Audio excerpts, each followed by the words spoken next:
Guardians of the Galaxy Volume 3 may have provided audiences with a satisfying ending to the wacky trilogy, but why did they skimp on the character of Adam Warlock? While he may not possess the clout of a Spider-Man or Incredible Hulk, the Marvel Comics character of Adam Warlock is nonetheless a significant figure in many of the company's larger stories. Indeed, Adam Warlock was perhaps the key figure in the fight against Thanos and the Mad Titan's quest to acquire the Infinity Stones. It's unusual that Marvel Studios made a long series of films that hovered around Thanos and never thought to incorporate Adam Warlock until Guardians of the Galaxy Volume 3, long after Thanos was a threat. Adam Warlock was, in comic book form, a longtime holder of the Soul Gem. At the end of the Infinity Gauntlet story, Adam Warlock ended up in possession of all the gems.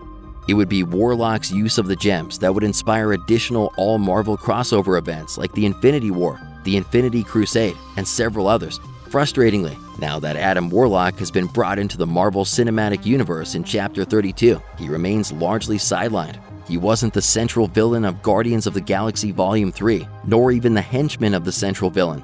Instead, he was a gopher of the Sovereign Priestess who worked for the central villain. Actor Will Poulter captured the aloof character of Adam Warlock accurately, but his role is so minor, one wonders why they bothered at all.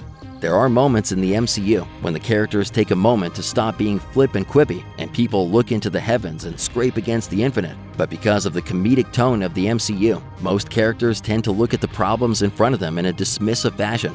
Oh man. Anyway, before I was so rudely interrupted, at that time I was a Federal Express man. In the comics, Adam Warlock had a contemplative and thoughtful personality and was the kind of character that could have stepped into the MCU as a teacher, a parent, a sage, or an actual adult in the room. There was every opportunity for Warlock to sit down with goofy characters like the Guardians of the Galaxy and try to humble them with the enormity of the cosmos.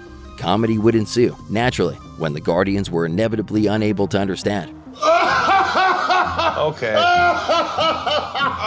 But Guardians of the Galaxy Volume 3 has no such interest in giving Adam Warlock any kind of significant time to talk.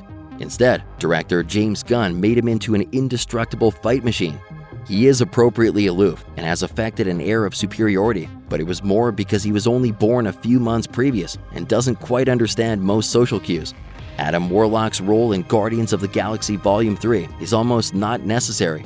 He was sent by the High Priestess to retrieve Rocket Raccoon's brain for the High Evolutionary, and he behaves like a hammer, smashing through walls to get it. It seems the only reason the Priestess couldn't do that herself is because of her royal propriety and to add an element of mystery to the film's opening. By the end of the film, Adam Warlock has been smacked around a few times, and his threatening nature is dissolved. Luckily, he learns to recognize the familial warmth between the Guardians, so his shift from villainy to heroism feels natural. It's in keeping with the character that Warlock should be made warm and gentle.